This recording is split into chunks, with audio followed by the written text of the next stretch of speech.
ยิงสาวหางหลีอ่อนก้อนหนึ่งย้อนตามันนางหมอดแลมันอ่ำไปยามหันหน้าตาก็หักมันนางเสปอกมันนางจังลาตีจู้หักมันนางว่าสูเนอวันปางแขกเฮาสองก้อนนั่นเฮาต้าเคอหันหน้าตาสู่กวยลาในอยู่ชายหนุ่มจู้มันนางจังตอบว่าเลยอยู่เฮาเตจอยคัดเจออ่อนสู่กว่ายศยาไหลมันใจจังห้องเอายิ่งสาวหางหลีอ่อนจู้มันใจกว่ายศยาอยู่ วายเสยศยาตาเย้ายิงสาวหางหลีจมเซอ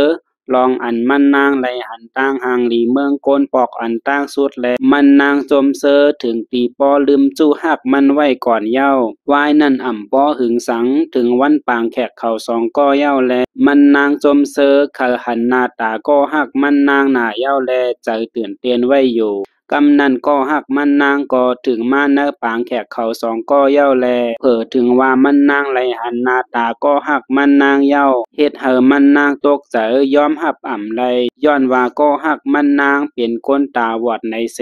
มันนางจังแลนออกปล่อยปางแขกนั่นกว่ากำเลียวอยู่มันนางก็ยิบดังโคหมอกนั่นเสแลนออกปล่อยปางแขกกว่ากำเลียวอยู่ มันนางจังมาย่าแปดโคหมอกอันมันนางยิบมานั่นแลมันนางจังมาหันแม่นลิกอ่อนผืนหนึ่งเนอโคหมอกนั่นแต้มไว้ว่าสูปุนตาเตเป็นของตอนเนอวันปางแขกเฮาสองก้อนั่นแลเฮาเลยควักหวยตาเฮาเสิร์ปันสูไว้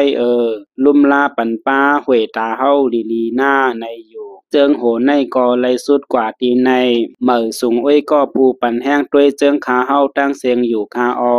สั่งว่าผู้ปันแห้งขาเฮามีตางหันถึงเจิงหือก็ต้องตักเข้ามาตีเตอในเลยอยู่คาเหม่อสูงคา